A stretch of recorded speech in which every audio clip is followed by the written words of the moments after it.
अस्तु मङ्गलाचरणं कुर्मः। ॐ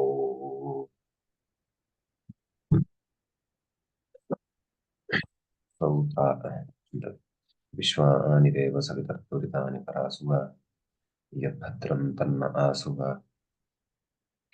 वाक्यकारं वररुचिं भाष्यकारं पतञ्जलिं पाणिनिं सूत्रकारं च प्रणतोऽस्मि मुनित्रयम् श्रौत्रार्हन्ति जनिर्मुक्ति क्षिप्रः दिवन्तोष्टुभ्यमानोऽप्यगुणो विप्रभृजयतेतराम् पूर्वार्धे कथितास्तुर्यपञ्चमाध्याये प्रत्यया आथा कथ्यन्ते तृतीयाध्याये गोचराः नमः पाणिनिकाद्याय नमः शब्दविद्यासम्पदाय प्रभुभ्यो नमः मुनिभ्यो गुरुभ्यश्च नमो नमः। नमः सर्वेभ्यः भवद्भ्यः श्रोतृभ्यः। अस्माभिः गतपाठे यद्यत् पठितं तद् एकवारं स्मरामः। वयं वैयाकरणसिद्धान्तकौमुदी इत्याख्यस्य ग्रन्थस्य तत्र पूर्वकृदन्तप्रकरणं पठन्तः स्मः। प्रकरणस्य अस्माकं क्रमः तत्र अष्टमः पाठः गतपाठः प्रवृत्तः। अस्मिन् अष्टमे पाठे तत्र नन्दिग्रहिपचादिभ्यो ल्युणिन्याचः इति सूत्रस्य सूत्रस्य अर्थः उदाहरणं च पठितुम् आरब्धानि। कानिचन उदाहरणानि तत्र अस्माभिः दृष्टानि च। अस्तु। तत्र नन्द्यादिगणे पठितेभ्यः शब्देभ्यः ल्युप्रत्ययः, ग्रह्यादिगणे पठितेभ्यः शब्देभ्यः णिनिः प्रत्ययः, पचादिगणे पठितेभ्यः शब्देभ्यः अच् इति प्रत्ययः भवति इति अस्माभिः पठितम्। गणपाठः तु विगतपाठे कृतः आसीत्। नन्दयति इति नन्दनः इति तत्र उदाहरणं दृष्टम्। जनम् अर्दयति इति जनार्दनः इति च उदाहरणान्तरं दृष्टम्। किञ्च मधुं सूदयति इति मधुसूदनः इत्यपि उदाहरणं दृष्टम्। विशेषेण भीयते इति विभीषणः भवति तद्दृष्टम्। ततश्च लवणः इति प्रयोगः दृष्टः। अत्र च निपातनात् ऋणत्वं भवति इति च तत्र दृष्टम्। ग्राही स्थायी एतद् उदाहरणद्वयं ऋणिनि प्रत्ययान्तं दृष्टं। नाम ग्राही इत्यतः ग्रह्यादिगणस्य विषयः आरब्धः। तत्र ग्राही नाम ऋणिनौ उपधः वृद्धौ च ग्राही स्थायी इत्यत्र युगागमे च एतद् रूपद्वयं सिद्धम्। ततः मत्रिगुप्तभाषणे इति धातोः मन्त्री नुमागमादिकं कृत्वा मन्त्री इति साधितं। ततश्च विषयी इति रूपं साधितम्। अत्र वृद्ध्याभावः अपि निपातनकारणादेव भवति। अन्यथा णिने णित्वात् अत नाम उपधा वृद्धिः स्यात् अत उपधायाः इत्यनेन। ततः विषयी क्षीयबन्धन इति धातोः विषयी इति रूपं दृष्टम्। अत्र षत्वमपि नाम प्रकृते षत्वम् अपि भवति निपातनात् एव। अन्यत् शास्त्रम् अत्र षत्वविधायकं न प्रवर्तते इति कारणात्। ततः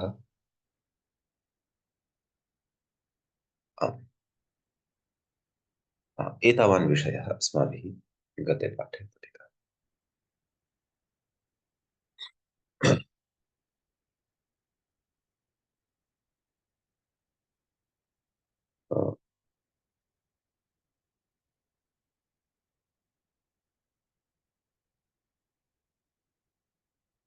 अस्तु। अयम् अष्टमः पाठः प्रवृत्तः अभूत्। अष्टमो वा सप्तमो? अष्टमः पाठः प्रवृत्तः अभूत्।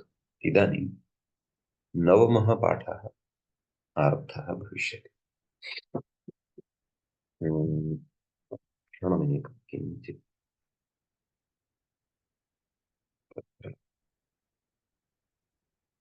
प्रार्थये।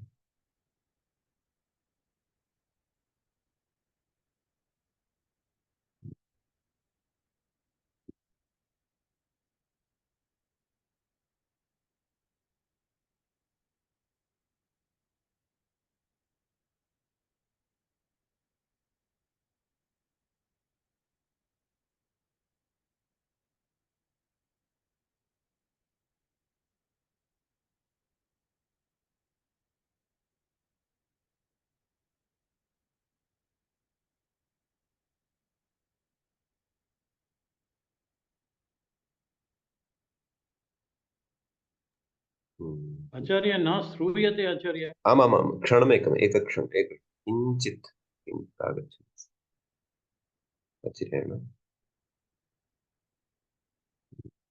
हम्म,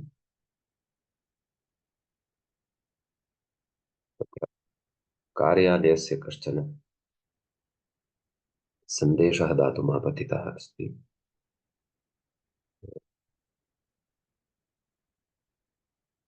अस्तु, आगच्छतु।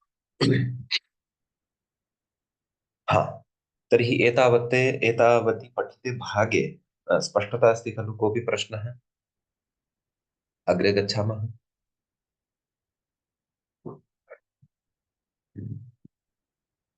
अस्तु, तर्हि अग्रे गच्छामः। अरुषा महोदय, भवती गतपाठानां ऑडियो ध्वनि श्रुतवती, वीडियो ध्वनि श्रुतवती वा? आम् आम् आचार्य। तत्र काचित् स्थानिवद्भावचर्चा प्रचलति, तत्र भवती किमपि वक्तुं शक्नोति वा अथवा वक्तुम् इच्छति? अहम् एकवारं पुनः मया स्पष्टतया न श्रुतः अस्तु पाठः, अस्तु। अतः एकवारं पुनः श्रुत्वा वदामि। हा हा, तत्र अन्ततः किञ्चित् मम संशयः अस्ति। मम गुरूणां सविधे पृष्टं परन्तु तेषां समयः न स्यात्। एकवारं भवती गतपाठद्वयस्य त्रयस्य वीडियो शृणोतु। स्थानिवद्भावविषये काचित् शङ्का जिज्ञासा जाता अस्ति। तत्र किमपि समाधानं यदि प्राप्नोति भवती तर्हि हा आम्। सूचयतु, अथवा अन्यान् पृष्ट्वा वा सूचयतु, गुरून् पृष्ट्वा वा सूचयतु। अस्तु अस्तु, तर्हि सद्यः अग्रे गच्छामः।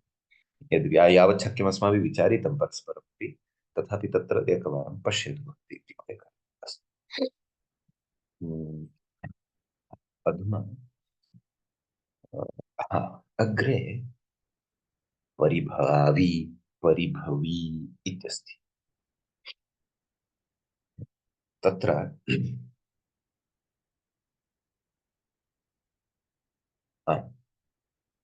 किं कथयति? पाक्षिको वृद्ध्यभावो निपद्यते।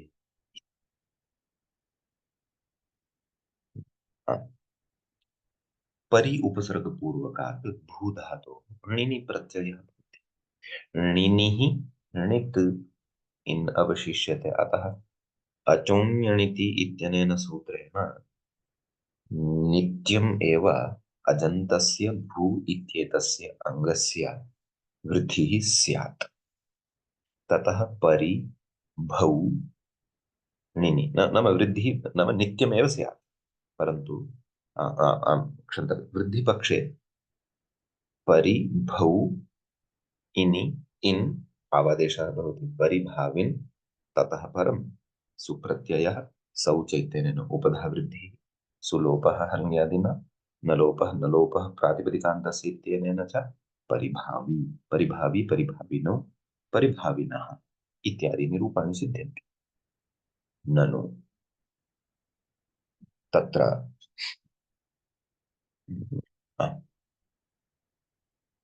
अचुण्यणिति इत्यनेन तु विकल्पेन वृद्धिः न क्रियते खलु। तदेव उच्यते पाक्षिको वृद्ध्यभावो निपात्यते। नाम परि भवी इत्यपि प्रयोगः अपेक्षितः, सोऽपि प्रयोगः श्रूयते। अतः कारणात् प्रकृते वृद्धेः अभावः अपि भवति निपातनवशादेव, गणे निपातन वशकारणादेव इति। वस्तुतः परिभावः तु तत्र परिभवः इति एव भवति। नाम तिरस्कारः इति भवति। परन्तु तस्य अन्यः चिन्तनार्थोऽपि भवति। अतः यः कोऽपि अर्थं तादृशं स्वीकृत्य अत्र उदाहरणयोः अर्थग्रहणं प्रसङ्गानुरोधेन कर्तुं शक्यते। अस्तु, अग्रे किं कथयति? पचादिराकृतिगणः। पचादिगणः आकृतिगणः अस्ति।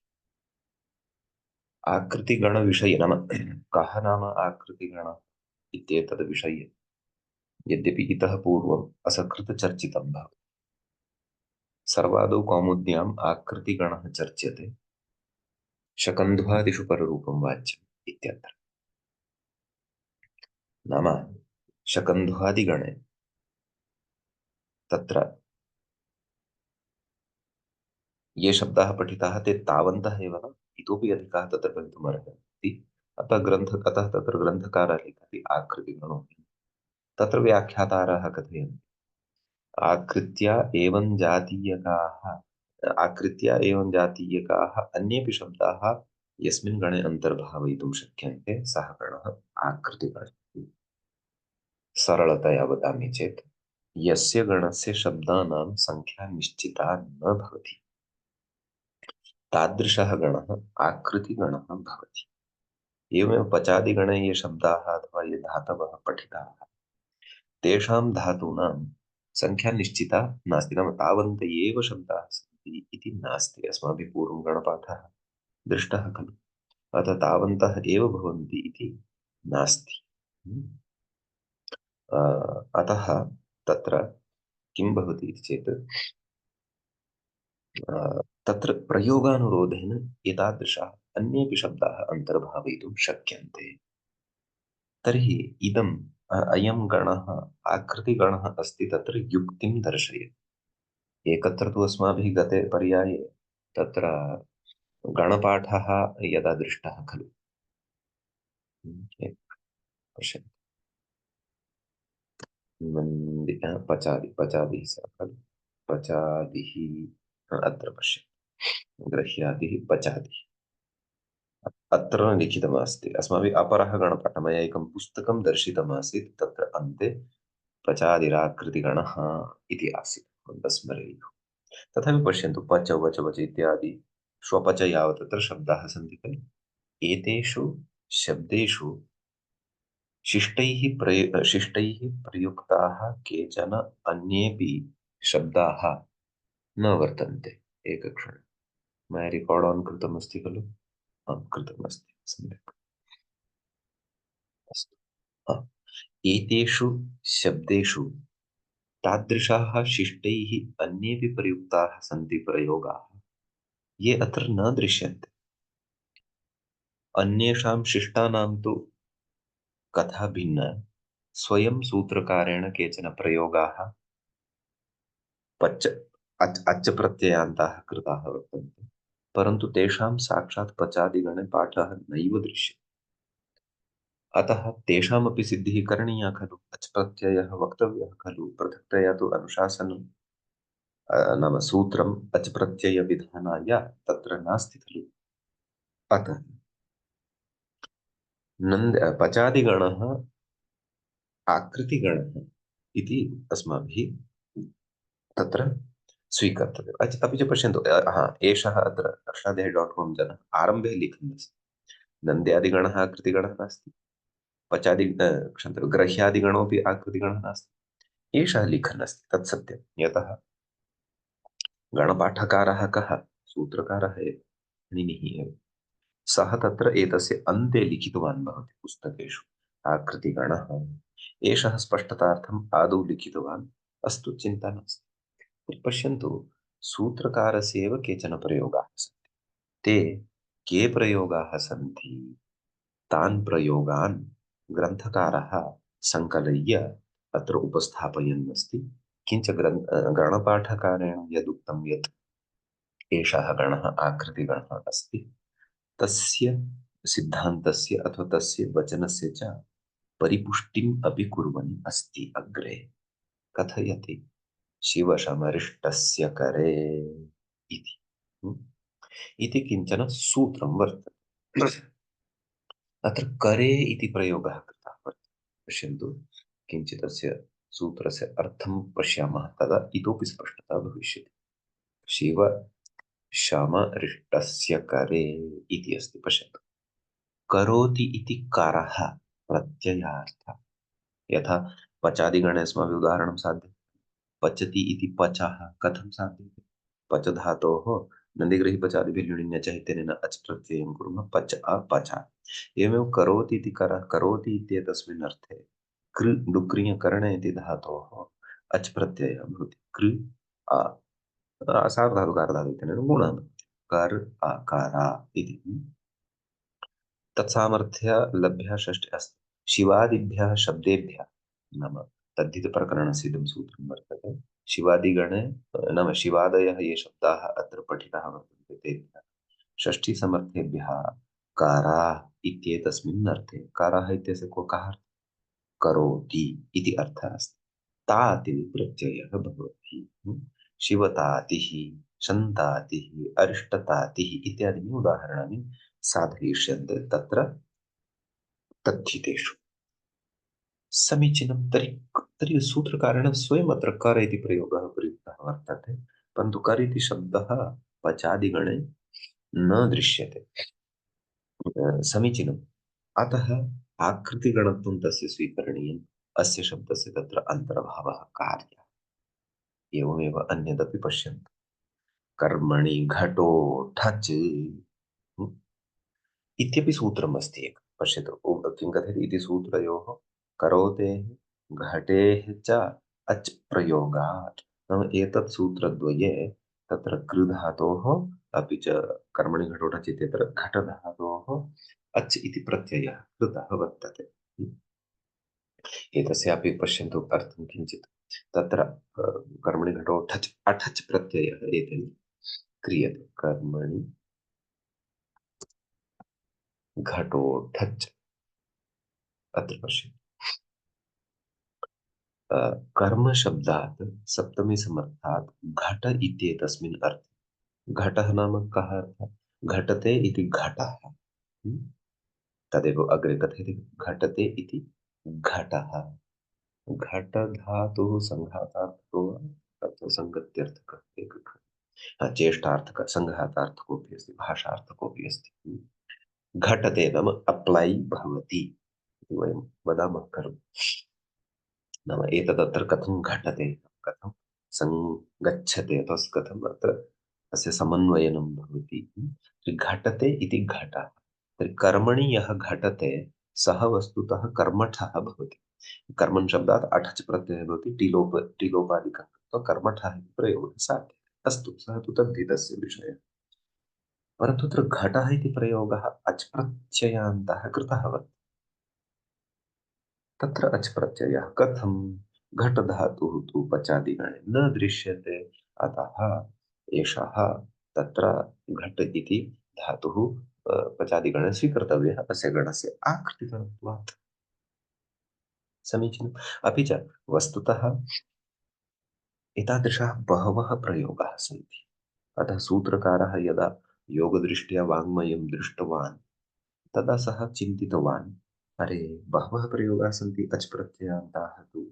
अस्तु, कर्तरि एकम् अचं वदामि, प्रसिद्धान् कांश्चन शब्दान् तत्र पठामि, ततः परम् एतं गणम् आकृतिगणं करोमि। अध्येतारः स्वयमेव अवगमिष्यन्ति यत् अत्र किमिति चेत् नाम पाणिनिना आकृतिगणः कृतः एव अस्ति, अतः अन्यान् शिष्टप्रयोगान् अच् प्रत्ययान्तान् वयम् अस्मिन् गणे एव आनीय स्थापयामः, रूपसिद्धिं च कुर्मः। अतः अत्र भट्टोजीदीक्षितमहोदयस्य एतद् रिसर्च् अस्ति। सः प्रचादिगणस्य आकृतिगणत्वं विविधाभिः युक्तिभिः प्रतिपादयन् अस्ति। तत्र युक्तिद्वयं दर्शितं, नाम सूत्रद्वयस्य ज्ञापकं दर्शितम्। एकां पुनः अपि सूत्रकारस्य एव युक्तिं दर्शयन् अस्ति। किम्? अच् प्रत्यये परे ल्यङ् लुग् विधानाच्च इत्यपि अस्ति। तत्र यङोचिचा इति सूत्रं भवति श्रुतं स्यात् कदाचित् यदि यङ्लुङन्तप्रकरणस्य कदाचित् परिचयः यदि भवतां स्यात्। यङः अच् प्रत्यये लुक् स्यात् चकारात् तं विनापि बहुलं यङ् लुक्। तत्र वो भवीति इति रूपं साध्यते। यङ् लुक् प्रयोगाः भवन्ति अग्रिमसूत्रे साधिष्यति। इडवास्य अत्र तु इडागमः आगतः अस्ति। अत्र पश्यन्तु वो भवीति कुत्र अस्ति वो अत्र पश्यन्तु एतत् रूपं यङ्लुवन्तं भवति। तर्हि अत्र किञ्चित् प्रक्रिया भवति, यदि नापि श्रुता तर्हि वदामि। वो भूयते इति तु यङन्तं कः अर्थः पुनः पुनः भवति अथवा भृशं भवति। धातोरेकाचो हलादेः क्रियासमविधायं इत्यनेन यङ् प्रत्ययः। अत्र वस्तुतः तावत् सद्यः अग्रे गमनस्य अपेक्षा नास्ति। पश्यन्तु अस्य सूत्रार्थमेव पश्यन्तु क्षणमेकं। किं वदति यङः अच् प्रत्यये लुक् भवति, नाम यस्मात् धातोः यङ् प्रत्ययः विहितः तस्मात् परतः यदा अच् प्रत्ययः तस्य अच् प्रत्ययस्य तादृश अच् प्रत्यये परतः कस्य लुक् भवति अच् प्रत्यये यङः लुक् भवति इति उच्यते। इदानीं यङ् अथवा यङन्तात् धातोः यदि अच् प्रत्ययः करणीयः, यङन्तात् धातोः यदि अच् प्रत्ययः करणीयः तर्हि यङन्तं धातुः यङन्तः यः कोऽपि धातुः अस्ति यथा वो भूया पापच्या तर्हि तस्य यङन्तस्य धातोः पाठः पचादिगणे अपेक्षितः खलु। तदा एव तस्मात् अच् प्रत्ययः भविष्यति। अस्माकं विचारः यः मुख्य प्रकृते यः प्रधानतया चलति तत्रैव अहं वदन् अस्मि। यङ्लुवन्तानि उदाहरणानि कानिचन पूर्वं पापाचकः पापचकः पापाचकः इत्यादीनि दृष्टानि एव तथा भवतां परिचयः स्यादेव। अहं किं वदन् अस्मि नाम यङ् प्रत्ययस्य यदि लुक् करणीयः अच् प्रत्यये परे केन यङोचिच इत्यनेन सूत्रेण तर्हि यङ् प्रत्ययस्य लोपार्थं यङन्तात् धातोः अच् प्रत्ययः खलु अपेक्षितः। सः अच् प्रत्ययः कथं लप्स्यते नन्दीग्रहीपचादिपदुल्यचः इत्यनेन सूत्रेण लप्स्यते। परन्तु यङन्तः तु धातुः प्रायः एकोऽपि पचादिगणे न पठितः अस्ति खलु। पश्यन्तु कुत्र अस्ति पापच्य वो भूय एकोऽपि नास्ति। तर्हि यङन्तात् धातोः अच् प्रत्ययः एव यदि न स्यात् तर्हि अच् प्रत्यये अच् प्रत्ययपरकत्वाभावे यङः कथं तत्र लुक् स्यात् यङोचिच इत्यनेन। अतएव उच्यते किं पचादिगणः आकृतिगणः अस्ति। अतः यङन्ताः धातवः अपि अत्र अन्तर्भाव्यन्ते। सर्वेपि यङन्ताः धातवः अपि अत्र सन्ति। सम्यक्। इदानीं पश्यन्तु तर्हि यङन्ताः धातवः तु बहवः खलु सम्भवन्ति। धातोः एकाचः हलादेः क्रियासमविहारे यङ् यः कोऽपि धातुः हलादिः अस्ति अपि च एकाच् अस्ति तादृशाः तु धातवः धातुपाठे सहस्रशः सन्ति। तर्हि सहस्राधिकानां धातूनां यदि अत्र अन्तर्भावं कुर्यात् यङन्तानाम् अच् प्रत्ययविधानार्थं तर्हि पचादिगणः कुत्र गमिष्यति। अष्टाध्यायी परिमितः अथवा अष्टाध्याय्याः हाफ् अर्धम् एतावत्पर्यन्तः तु पचादिगणः एव भविष्यति। अतः अत्र बहु शिरोवेदना न स्वीकर्तव्या अथवा बहु कार्यं वृथा गौरवं भविष्यति। अयं गणः आकृतिगणः स्वीकर्तव्यः।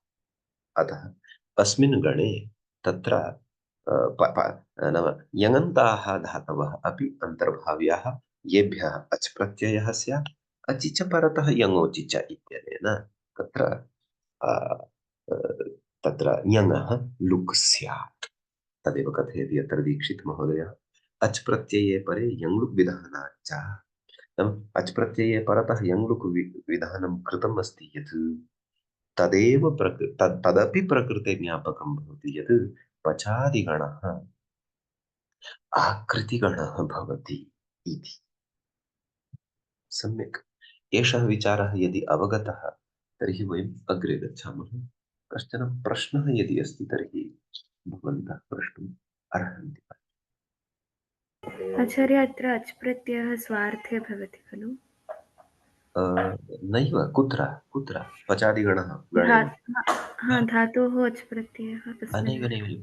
अयं तु कर्तृर्थे भवति कर्तरि कर्तरि। कर्तरि कृतु इति कर्तरि। स्वार्थे नास्ति। हा, स्वार्थः यदि ग्राह्यः सपोस् तर्हि स्वशब्दपदवाच्यः कः धातुः वा धातुः। धातुः खलु आम्। धातोः अर्थे तु कृताः न खलु विहिताः न च कृत्याः विहिताः न कृताः विहिताः न कृतः विहिताः न च कृत्याः विहिताः आम्।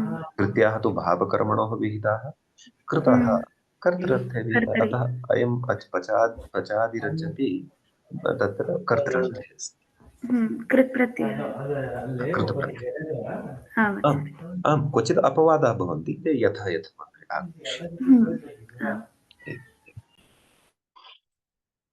इदानीम् अग्रे भट्टोजीदीक्षितमहोदयः आचार्य एकः पृच्छतु प्रश्नः। वो भवीति इत्यत्र तर्हि अच् प्रत्ययः कर्तृर्थे भवति चेत् पुनः तत्र तिङ् प्रत्ययोऽपि भवति सोऽपि कर्तृर्थे भवति खलु? अहं वदामि भो भवीति इत्यत्र अच् प्रत्ययः एव नास्ति तदहं वदामि पश्यतु तद् भवती यदा यङ् लुक् प्रकरणं पठिष्यति तदा इतोपि स्पष्टं भविष्यति तथापि अधुना भवत्या यथा प्रश्नः कृतः तस्य प्रश्नस्य स्तरः अस्ति यद् भवती अस्य प्रश्नस्य उत्तरं निश्चयेन प्राप्तुं शक्नोति तदत्र आगच्छति पश्यतु यङोचि च इत्यत्र गतसूत्रात् बहुलम् इति अनुवर्तते समीचीनं आम्। तद्बहुलग्रहणाश्रयणेन अयमर्थः लभ्यते कः चकारात् तं विनापि बहुलं लुकु अर्थात् यङोचि च इति सूत्रे चग्रहणं यत् कृतं वर्तते तद्ग्रहणसामर्थ्यात् यदा अच् प्रत्ययः परतः नास्ति युक्तम् अचि परतः यङः लुक् भवति अच् प्रत्ययः यदा परतः नास्ति तदापि लुक् भवति अतः बो भवति बो भवीति इत्यत्र कथं प्रक्रिया भू यङ् भू भू यङ् अभ्यास ह्रस्वगुणादिकं कृत्वा बो भू यङ् ततः परतः इदानीम् अच् यदि नास्ति तदापि बहुलग्रहणसामर्थ्यात् यङः लुक् भविष्यति अतः बो भवीति इत्यादिषु अच् प्रत्ययप्रसङ्गः एव नास्ति तर्हि यत्र अच् प्रत्ययः भवति तत्र तु अच् प्रत्ययः अपि भवति पुनः अग्रे तिङ् प्रत्ययोऽपि भवति।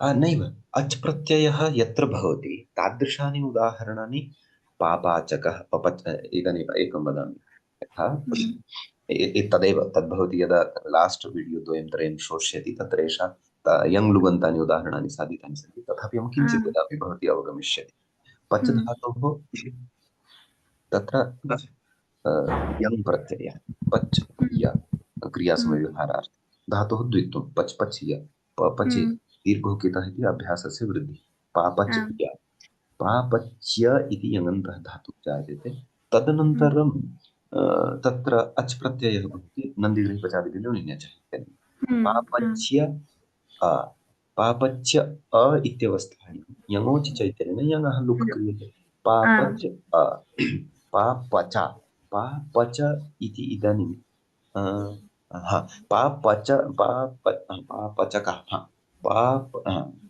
अचं त्यजतु उणुलं स्वीकरोतु मया अच् प्रत्ययान्तस्य उदाहरणं स्वीकृतं खलु एकक्षणम् अच् प्रत्यये अस्तु तर्हि एतदेव स्वीकरोतु अचमेव स्वीकरोतु पापच इमानि अपि उदाहरणानि अग्रे आगमिष्यन्ति अचमेव स्वीकरोतु क्षन्तव्यं तत्र ततः भ्रमः मास्तु तत्रैव आगच्छति पापच पापच इति जातं पापच एतस्मात् पापच इदानीम् अच् प्रत्ययः यः अस्ति सः कीदृशः तस्य का जातिः कृत् कृत् कृतद्धितसमासाश्च इत्यनेन तस्य प्रातिपदिकत्वं भवति तथा ओ हाँ सुप्तिपत्तिः भवति पापचः हाँ पापचौ पापचाः इति रामशब्दरूपाणि भवति अतः आम्, एककालावच्छेदेन अथवा एकस्मिन्नेव काले अयं पच अपि भवति पुनश्च तिङ् अपि भवति इति न ओके हाँ आम् यदि तु भवति सोऽपि सम्भवः अस्ति यथा भवत्या उक्तं परन्तु किञ्चित् वदामि अत्र नामधातोः परिचयः अस्ति भवत्याः हाँ श्रुतः विषयः सम्यक् यथा अ, पुत्रम् आत्मनः इच्छति पुत्रीयति पुत्री हाँ आम्, तत्र नामधातुः भवति तत्र नामधातोः तिङुत्पत्तिः भवति पुत्रीयति इत्यादि सुब्धातुः इति वा तदपि सत्यं नाम सत्यं सत्यं हाँ हाँ एवमेव सुब्धातुः एवमेव हाँ तत्र सुब्धातोः सन्दर्भे एकः क्विप् अपि अस्ति सर्वलोपि तदपि भवती हाँ पठिष्यति अग्रे हाँ हाँ आम् श्रुतः सर्वप्रातिपदिकेभ्यः क्विप् वा कुमारीयति इत्यत्र आगच्छति तदपि अस्ति अपि च एकम् इतोपि शृणोतु प्रसिद्धम् उदाहरणं कृष्ण इव आचरति कृष्णति हाँ कृष्ण अरुषा हाँ इव आचरति अरुषाति लता आम् इव आचरति लताति अतः कृष्णति आम् कृष्णतः कृष्णन्ति यदि सा विवक्षा अस्ति तर्हि अत्रापि पापचः इव आचरति पापचति पापचतः पापचन्ति एषा नाम शृङ्खला अग्रे अग्रे युक्ता परन्तु यदि तु सुब्धातु अथवा नामधातु प्रसङ्गः नास्ति नामधातु विवक्षा नास्ति तर्हि तु हम्म पापचः इति कृदन्तप्रयोगः हम्म पापचीति पापक्ति इत्यादिकं तु यङ्लुबन्तः हम्म। नाम तर्हि तत्र पापचति इत्यादिषु आदौ कृदन्तः सम्भवति ततः नामधातुत्वेन तत्र पापचति इत्यादि रूप यदि नामधातु विवक्षा अस्ति यदि नामधातु हाँ हाँ प्रसङ्गः आम् नास्ति तर्हि तु हम्म कृदन्तस्य कापि अपेक्षा नास्ति तदा तु हम्म यङन्तं प्रयोगं साधयतु हाँ यङ् अस्ति सनादिः हम्म सनाद्यन्ताधातवः इत्यनेन यङन्तस्य धातुसंज्ञा भवति ततः आम् लकारोत्पत्तिः जायते यथा अत्र बो भूति बो भुवीति वो इत्यादि हाँ अथवा बो भूयते यङन्तं चेत् बो भूयते यत्र यङः श्रवणं साक्षात् बो भूयते पापठ्यते इत्यादि आम् स्पष्टम् आम् आमाचार्य आम् एतावती हि युक्तिः लक्ष्मणन् जी अवगतम् वंशी जी आम् आचार्य अस्तु आम् आम् हम्म। तर्हि पचादिगणः पचादिगणः आकृतिगणः अस्ति इत्यत्र आम्, विविधाः युक्तयः दर्शिताः इदानीम् अग्रे गच्छामि इदानीं पचादिगणे ये शब्दाः पठिताः वर्तन्ते तेषां पाठस्य विविधानि प्रयोजनानि विविधांश्च विशेषान् उदाहरणसहितं सिद्धान्तकथनसहितं च कथयन् अस्ति ग्रन्थकारः अग्रे सः किं कथयति केषाञ्चित् पाठः तु अनुबन्धसञ्जनार्थः इति नाम अस्मिन् शब्दे केषाञ्चन क्षन्तव्य अस्मिन् गणे केषाञ्चन शब्दानां पाठः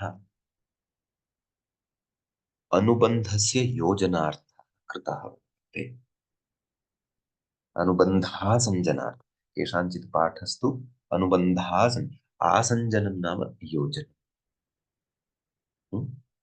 केषाञ्चित् पाठस्तु अत्र अनुबन्धस्य आसञ्जनार्थः वर्तते यथा गणं दर्शयामि पश्यन्तु कुत्र गतः अत्र अस्ति अत्र पश्यन्तु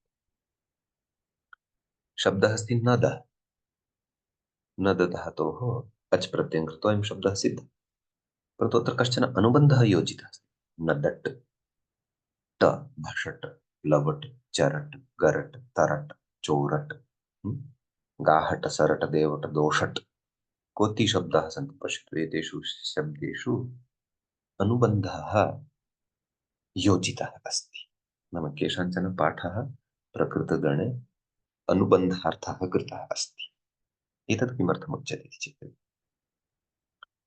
यद्यपि अनुबन्धस्य प्रयोजनं तु अग्रे ज्ञास्यते। नदट् शब्दस्य टित् करणं कुतः?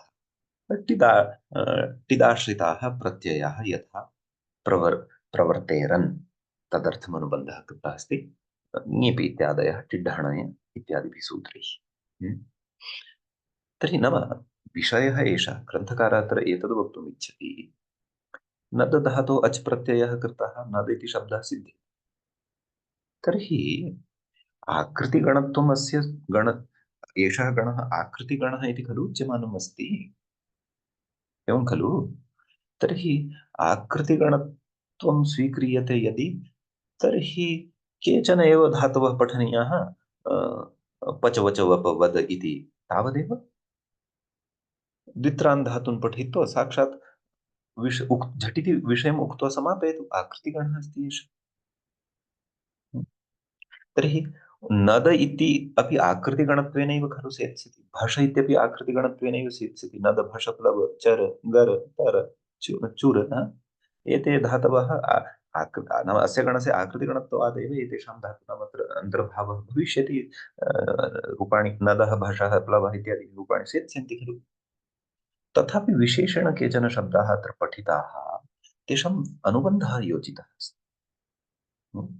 एतेषु भवन्तः टकारम् अनुबन्धं पश्यन्ति। यद्यपि अनुबन्धं विहाय नद भष प्लव इति एतावान् भागः आकृतिगणत्वेन अपि सेत्स्यति, तेषाम् अत्र अपेक्षा एव नास्ति। आकृतिगणः इत्युक्तं खलु, बहूनि ज्ञापकानि च स्वयं सूत्रकारेण दत्तानि सन्ति खलु। शिवशमरिष्टस्य करे कर्मणि घटो ठच करः घटः, पुनश्च तत्र अचिपरे यङ्लुकः विधानम्। अथ एतावन्ति ज्ञापकानि दत्तानि सन्ति, किमर्थम् अतिरिक्ताः शब्दाः पठनीयाः? भष प्लव चर इत्यादीनां सिद्धिः तेनैव भविष्यति खलु। तथापि तत्र एते शब्दाः नाम भष प्लव चर इति एतादृशाः अच् प्रत्ययान्ताः शब्दाः अत्र अनुबन्धसञ्जनार्थं पठिताः वर्तन्ते। नाम अत्र टकारः इति अनुबन्धः योजनीयः, अपेक्षा अस्ति अनुबन्धस्य। स्त्रीलिङ्गे तत्र नदी भषी प्लवी इत्यादीनि ङीप् प्रत्ययान्तानि उदाहरणानि स्युः, तदर्थम् अत्र अनुबन्धस्य अपेक्षा अस्ति। अच् प्रत्ययः अपि अस्ति, उचितः अवसरः अस्ति। स्त्रीलिङ्गप्रकरणे अत्र नदी इत्यादीनि एव रूपाणि स्युः, टिदाश्रितः ङीप् एव प्रवर्तेत केन? टिड्ढण इत्यनेन। अतः अत्रैव एतेषाम् अनुबन्धयोजनपुरस्सरं निर्देशं कुर्यात्। अतः तद्भट्टोजिदीक्षितः अस्माकं कृते गणकारस्य गणपाठकारस्य भगवतः पाणिनेः एतेषां शब्दानां गणे पाठस्य प्रयोजनं दर्शयन् अस्ति। आकृतिगणः एव करणीयः, तर्हि द्वित्रान् धातून् पठित्वा आकृतिगणः एषः इति सः वदेत् न वा? परन्तु वृथा गौरवं न कृतवान् अस्ति, अतीव विचिन्त्य अन्यान् अपि शब्दान् अत्र पठितवान् अस्ति। यावन्तः शब्दाः पठिताः तावन्तः शब्दाः अतीव विचिन्त्य पठिताः वर्तन्ते, तत्र प्रयोजनं किमपि अस्ति। अतः एषः अभिप्रायः भवति अस्य वाक्यस्य, यत् अत्र केषाञ्चित् शब्दानां पाठः तत्र अनुबन्धसञ्जनार्थं विशिष्टः अनुबन्धः तत्र अपेक्षितः अस्ति, तदर्थम् अत्र पाठः कृतः अस्ति इति भावः। अतः तत्र एव न शङ्कनीयं यत् लाघवेनैव आकृतिगणः इति उक्त्वा द्वित्रान् धातून् अथवा द्वित्रान् शब्दान् दर्शयित्वा अत्र आकृतिगणः झटिति वदेत्, किमर्थं गौरवं कृतवान्? तथा न चेत् केषुचित् शब्देषु अनुबन्धस्य प्रयोजनम् अस्ति, तस्य उचितम् अवसरम् अत्रैव सः दृष्टवान् अस्ति, अतः तत्र टित्करणं सः कृतवान्। अन्यथा टित्करणविधानाय क्वचित् अष्टाध्याय्यं वा अन्यत्र वा गणसु अथवा गणपाठे एव गणसूत्रं वा पृथक्तया लेखनीयम् अभविष्यत्, परन्तु सः तथा न कृतं। सम्यक्। अस्याः पङ्क्तेः अयम् आशयः। मन्ये एषा पङ्क्तिः अवगता स्यात्। अग्रे पश्यन्तु किं कथ्यते। आचार्य, आं मन्ये असञ्चनार्थः कः अर्थः? तद् योजयितुं शक्यते? तदेव नाम केषाञ्चित् अनुबन्धस्य आसञ्जनम् नाम योजनम्। ओ अस्तु।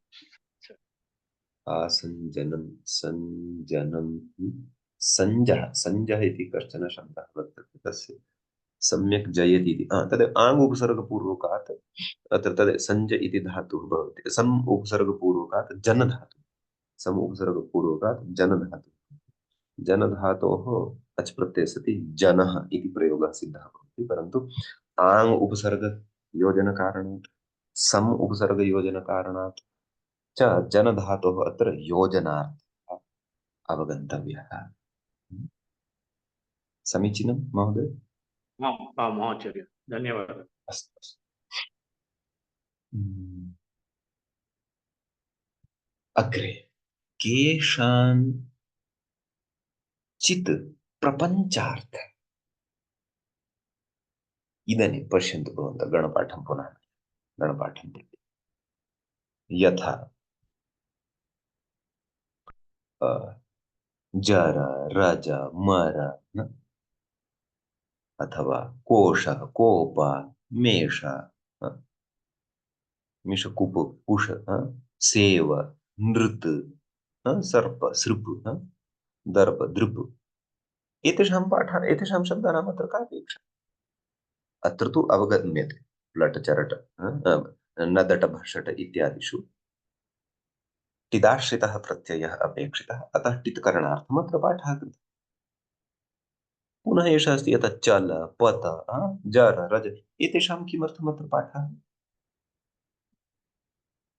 आकृतिगणत्वेनैव खलु एभ्यः अपि अच् प्रत्ययः सेत्स्यति पच वच वप इति द्वित्राः पठितः चेत् पर्याप्तम् अन्ये किमर्थम् इति चेत् तत्र विशिष्य प्रयोजनं नास्ति प्रपञ्चनार्थं नाम अस्य विषयस्य विस्तरेण कथयितुम् अथवा अस्मादृशेभ्यः तत्र चिन्तनाय अवसरं दातुं सूत्रकारेण एतादृशानाम् अन्येषामपि धातूनां पाठः कृतः वर्तते यत् प्रकृते तत्र एते शब्दाः अत्र वस्तुतः अपेक्षितः नापेक्षितः अथवा आकृतिगणत्वेनैव एतेषामपि निर्वाहः भवति इति एतदर्थं सः अत्र पाठं कृतवान् अस्ति प्रपञ्चनार्थः अर्थात् स्पष्टतार्थः नाम स्पष्टतया इतोपि स्पष्टतां प्राप्नुयुः अध्येतारः एतदर्थमेव वस्तुतः एतेषां पाठं नापि करोति यदि पच वप इति द्वित्रान् धातून् एव पठित्वा अथवा विशिष्टान् नदट भषट इत्यादीन् पठित्वा ततः परम् अन्येषां येषाम् आकृतिगणत्वेनैव अच् प्रत्ययः सिद्ध्यति तेषाम् अत्र पाठं न अपि करोति चेदपि चिन्ता नास्ति प्रपञ्चनार्थं नाम स्पष्टतार्थः अत्र तेषां पाठः कृतः अस्ति तावदेव एवं रीत्या अतिरिक्तानां धातूनां स्पष्टतार्थम् अत्र ग्रहणम् अथवा अतिरिक्तानां शब्दानां स्पष्टतार्थम् अत्र ग्रहणं कर्तुं सूत्रकारः स्वतन्त्रः अथवा गणपाठकारः स्वतन्त्रः स्वतन्त्रस्य मुनेः नियन्तुम् अशक्यत्वात् अस्माभिरेव तत्र समन्वयनं करणीयं भवति आम् एते अन्ये पाठाः अन्ये शब्दाः सन्ति यद्यपि एते आकृतिगणत्वेनैव सेत्स्यन्ति तथापि एतेषाम् अत्र पाठाः केवलं सूत्रकारेण प्रपञ्चनार्थः नाम स्पष्टतार्थः कृतः वर्तते अन्यत् प्रयोजनं यथा नदट भषट इत्यादिषु टित्करणस्य दृढं प्रयोजनं किञ्चन अस्ति तादृशम् अन्यत् प्रयोजनम् अत्र नास्ति इति पङ्क्तेः आशय अभिप्रायः स्पष्टम् इति अस्याः पङ्क्तेः अभिप्रायः इतोपि वदन् अस्ति इतोपि विशेषः अस्ति केषुचित् शब्देषु केषाञ्चित् बाधक बाधनार्थ इति अस्ति नाम केषाञ्चित् अत्र पाठः यः कृतः वर्तते सः अत्र बाधक बाधनार्थः भवति अत्र पश्यन्तु व्याख्यातारं पश्यन्तु जारभर श्वपच इत्यादौ एतत् शब्दद्वयमपि अस्माभिः तत्र गणे दृष्टं खलु पश्यन्तु जारभर श्वपच इति अस्ति कथयति जारभर श्वपच इत्यादौ व्याख्यातारं पचाद्यचपवादस्य नाम पचादि नदीगृहे पचादिभ्यो लुण्यच इत्यनेन अच विधीयते तस्य अन्यः कश्चन अपवादः वर्तते कर्मण्यणः बाधनार्थे अग्रे एकं सूत्रं पठिष्यते प्रयोगः श्रुतः स्यात् भवद्भिः कदाचित् किं कः प्रयोगः? अ, अ, तत्र कुम्भं करोति इति कुम्भकारः। तदेव जारं बिभर्ति इति जारभरा। अ, शुनं पचति इति श्वपचा इत्यादिषु प्रयोगेषु अच् प्रत्ययस्य अपवादः कश्चन उक्तः। कः? कर्मण्यण। अण यदि स्यात् तर्हि तु जारभर इति न भविष्यति। औपदः वृद्धौ जारभारः इति भविष्यति। श्वपच इति न श्वपचः इति न श्वपचा इति न भविष्यति। श्वपाका इति भविष्यति। श्वपाचा इति किमपि अनिष्टं रूपं भविष्यति। अतः केषुचित् शब्देषु कश्चन अन्यः प्रत्ययः यः अस्ति अपवादभूतः बाधकः, अचः बाधकः, तस्य बाधकस्यापि बाधनार्थं जारभर श्वपच इत्यादिषु भरपच इत्यादीनां पाठः विशेषेण कृतः वर्तते। तद् वयं यदा क्रमशः उदाहरणानि द्रक्ष्यामः तत्र इतोपि स्पष्टः भविष्यति विषयः। तदेव उक्तं केषाञ्चित् बाधकबाधनार्थः नाम केषाञ्चित् पाठः अत्र बाधकस्यापि बाधनार्थः। पचाद्यचः बाधः भवति, बाधकः भवति कर्मण्यणिति अण् यः अग्रे वक्ष्यते तस्यापि केषुचित् शब्देषु बाधः भवतु। तदर्थं जारभर श्वपच इत्यादीनां शब्दानाम् अत्र पाठः कृतः वर्तते। एवं खलु? इति कश्चन विशेषः अस्ति मन्यते। एते सिद्धान्ताः भवन्तः साक्षात् भाष्यं पठन्तः सन्ति इत्येव चिन्तयन्तु। परन्तु सरलतया पठन्तः सन्ति, सरलतया विषयम् एषः उपस्थापयति इति विशेषः। यद्यपि भाष्ये अपि सरलतया एव अस्ति, परन्तु भाष्यं तु भाष्यं, सः तु आकरग्रन्थः समुद्रवत्। अस्तु, एतावान् सिद्धान्तविचारः यदि भवतां स्पष्टः तर्हि वयम् अग्रिमम् उदाहरणं नाम उदाहरणानि इदानीं वयम् आरभामहे। श्रुतान् सिद्धान्तान् पुरस्कृत्य क्रमशः उदाहरणानि द्रक्ष्यामः। पश्यन्तु, पचति इति पचः किमपि नास्ति। पचादिगणः अस्ति खलु। पच धातुः अस्ति। पच धातोः कर्तृर्थे अच् प्रत्ययः कृतः। पचति इति पचः, पच धातुः। अचः अ अवशिष्यते। अचि चकारः अनुबन्धः स्वरार्थः वर्तते, सः स्वरप्रकरणे ज्ञास्यते। चित् चित् प्रत्ययानादाय तत्र स्वरव्यवस्था व्यवस्थितरूपेण अस्ति। अस्तु, तर्हि पचति इति पचः, पच अ पचः नाम पाचकः इत्यर्थः। समीचीनम्। अग्रे पश्यतु, नदट चोरट देवट इत्यादयः टितः नाम एते शब्दाः टितः वर्तन्ते। तत् पठितमेव। अनुबन्धः सञ्जनार्थः इति यदुक्तं तत्र अस्माभिः एषा पङ्क्तिः स्पष्टीकृता।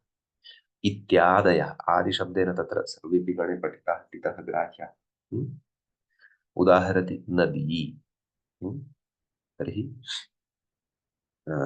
आम्, अत्र णद अव्यक्ते शब्दे इति धातुः भवति। णोनः इत्यनेन सूत्रेण णकारस्य नकारादेशः भवति। नद इति अवशिष्यते। समीचीनम्। ततः अच् प्रत्ययः भवति पचादि गणे पठितत्वात् नद इति सिद्ध्यति। नाम अव्यक्तं शब्दं करोति या सा नदी। नदः इति पुल्लिङ्गे अपि भवति। तर्हि परन्तु स्त्रीलिङ्गे न तत्र नद नदट् इति नाम टकारः अनुबन्धः योजितः, तस्य तु इति संज्ञा भविष्यति। नद इति अवशिष्यते। परन्तु टित् करणसामर्थ्यात् टिड्ढाणयद्वयस्य विदग्धैः मात्र चितयोः ठक् ठिङ् पुरपः इत्यनेन सूत्रेण ञि प्रत्ययः भवति। नद ञीपः इ अवशिष्यते। नद अ यस्य इति च इत्यनेन तकारोत्तरवर्तिनः अकारस्य लोपः भवति। नद इ नदी सुप्रत्ययः आयाति। अन्यादिना सोर्लोपः भवति। नदी इति रूपं सिद्धं। समीचीनम्। ततः चोरी, चोरट इति शब्दः अपि तत्र दृष्टः खलु अस्माभिः। तर्हि चुर स्तेये इति धातुः भवति, वयं जानीमः। तस्मात् अच् प्रत्ययः भवति अत्र गणे पठितत्वात्।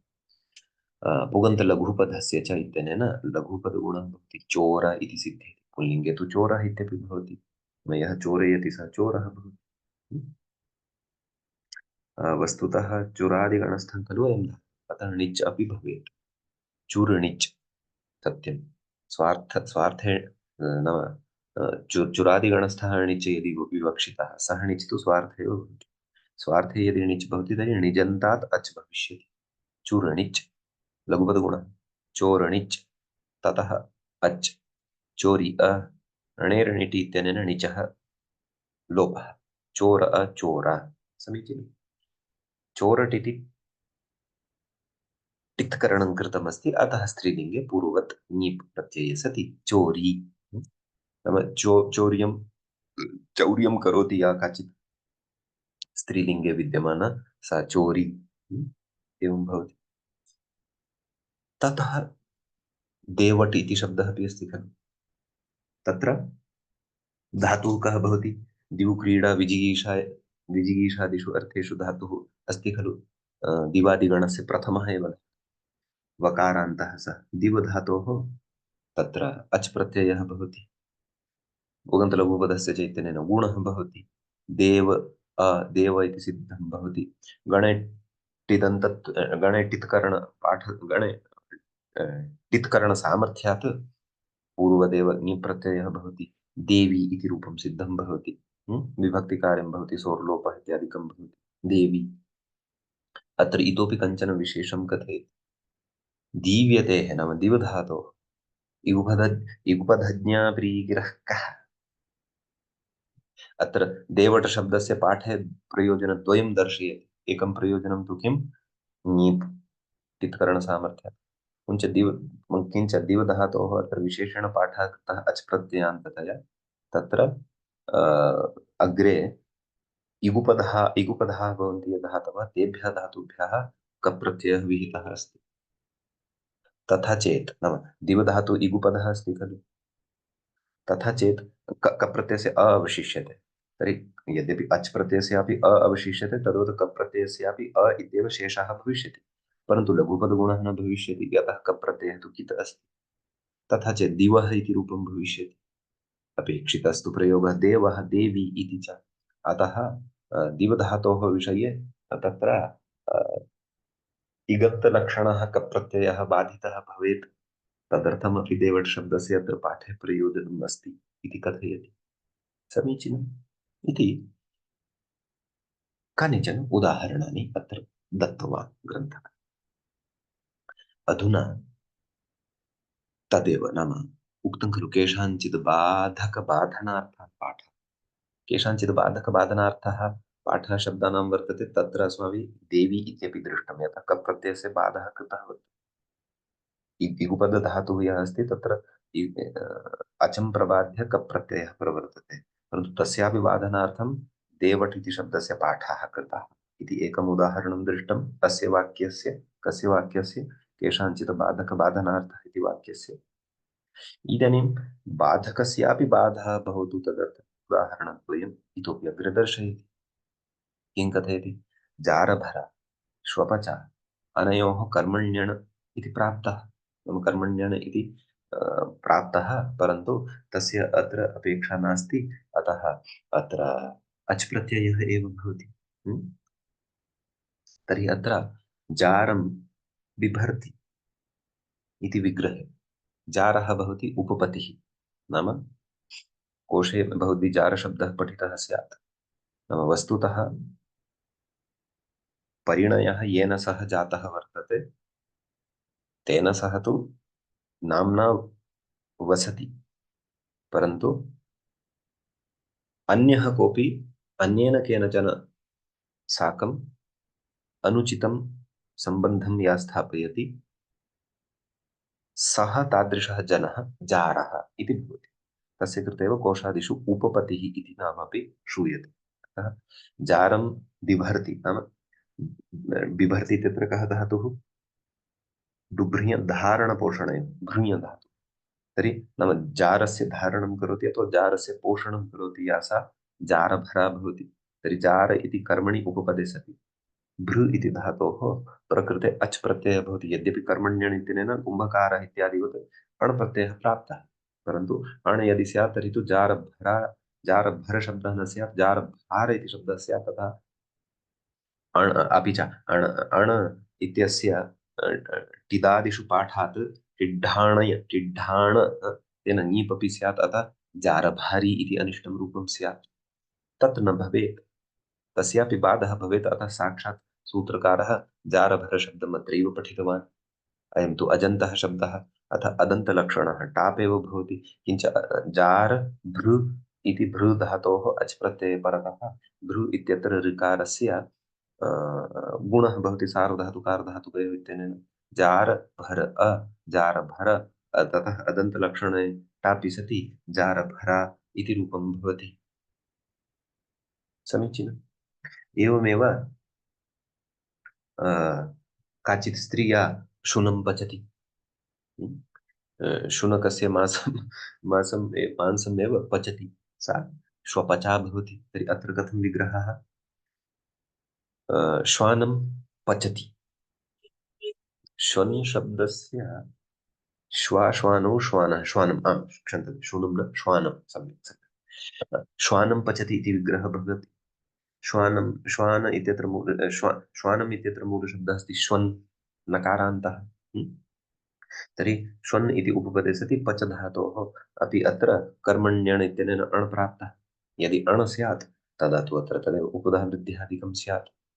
श्वपाची इति अनिष्टं रूपं स्यात्, पूर्ववत् जारभारी इति वत्, तन्न भवेत्। अतः श्वन् पच धातोः अच् प्रत्ययः एव, नाम अणः बाधनार्थम् अत्र अच् प्रत्ययः एव विधीयते।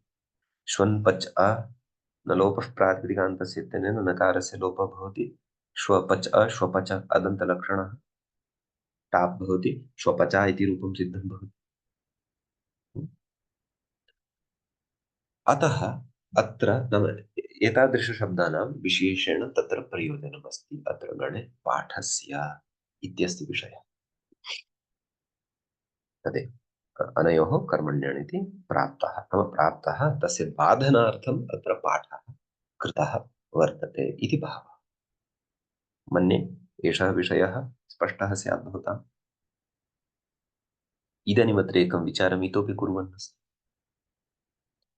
ञङ्क्वादिषु पाठात् छपाकोऽपि, नाम श्वपचः इति साधितं खलु, नाम शुनकस्य पाकं करोति यः सः श्वपचः, करोति या सा श्वपचा। अपि च अत्र सर्वथा श्वन् शब्देन शुनकः एव ग्राह्यः इत्यपि नास्ति, यतः अन्येषु ग्रन्थेषु बफीनाम् औषधानां नामानि पशूनां नामानि यथा भवन्ति तथा नामानि तत्रापि श्रूयन्ते। अतः झटिति अत्र इदमित्थं वक्तुं न शक्नुमः यत् शुनकस्य मांसं या पचति सा श्वपचा। भवन्ति तादृशाः अपि, चैना मध्ये तु बहवः भवन्ति, एवं खलु। चैना जनाः तु किमपि न त्यजन्ति, ते मानवं वा त्यजन्तः सन्ति इत्यत्र मम संशयः, परन्तु बहु तु नाम काचित् स्यात् तादृशी। परन्तु समग्रं वाङ्मयम् अननुशील्य अत्र शुनकार्थः एव ग्राह्यः इत्यपि कदाचित् वक्तुं न शक्यते। बहवः अर्थानां शब्दानां बहवः अर्थाः। अस्तु, सः तु अर्थगतः विचारः। इदानीम् अग्रे आगच्छामः। ञङ्क्वादिषु पाठः दृश्यते श्वपाकः इति, तदर्थम् एकवारं ञङ्क्वादिगणस्य अपि दर्शनं कुर्मः।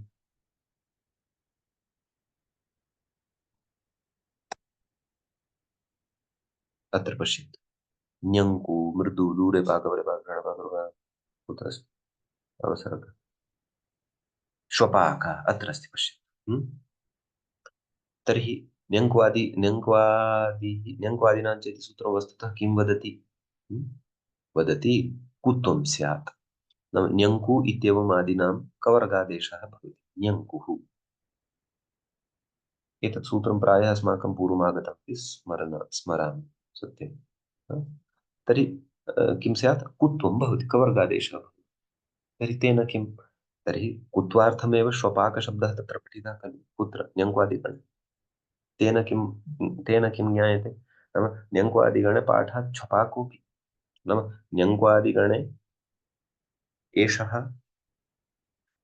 श्वपाक इति शब्दः दृश्यते, तेन ज्ञायते यत् प्रकृते श्वपाक इति शब्दः अपि भवति। अत्र अच् प्रत्ययः न भवति। अत्र अण् प्रत्यय नाम कर्मण्यण् इत्यपि भवति इति भावः। अतः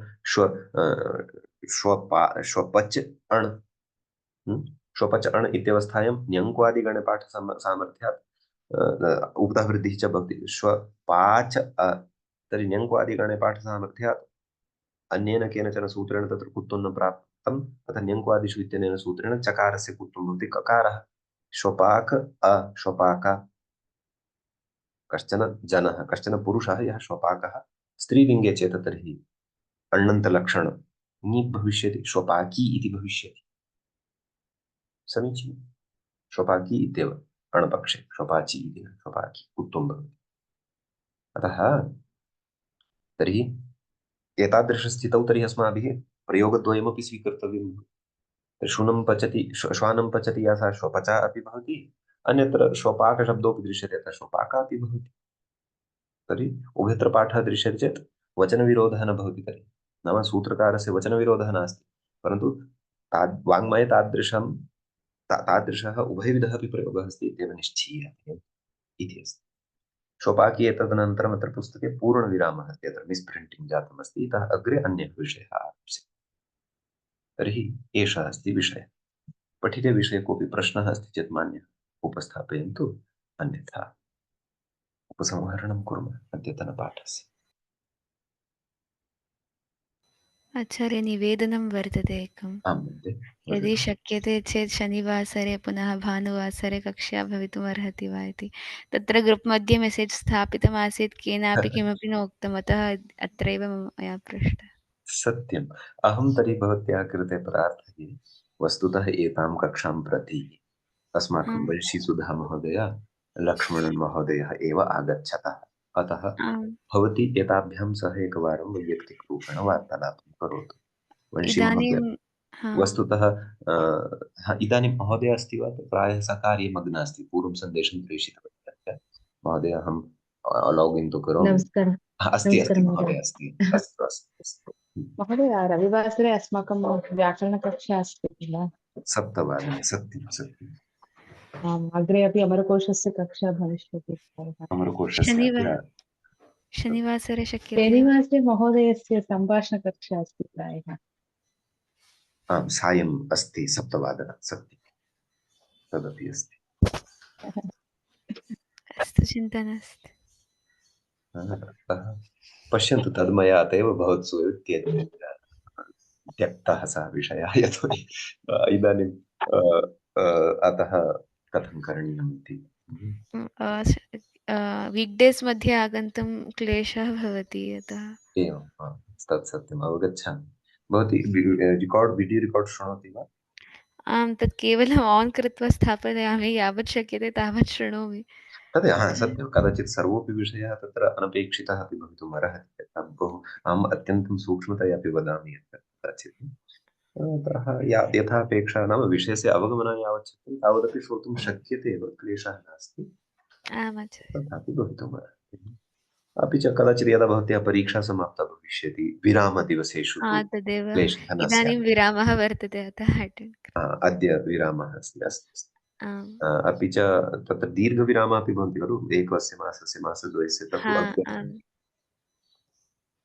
ते विरामः तु अग्रे कदाचित् भवन्ति खलु। आम् आचार्य। अस्तु, तर्हि तथा करणीयं स्यात् इति अहं चिन्तयामि। अन्यथा सर्वं भवत्सु त्रिषु अस्ति, भवन्तः यथा निर्णयन्ति तथा शक्यते, चिन्ता नास्ति। अस्तु आम् आचार्य। अस्तु, मङ्गलाचरणं कुरु। ॐ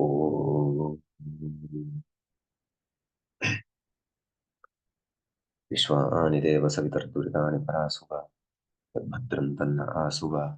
वाक्यकारं वररुचिं भाष्यकारं पतञ्जलिं पाणिनिं सूत्रकारं च प्रणतोऽस्मि नित्यत्रयम्। श्रौत्रार्हन्ति च निर्गुण्यैर्महर्षिभिरहर्दिवं तोष्टुयमानोऽप्यगुणो विभुर्विजयतेतराम्।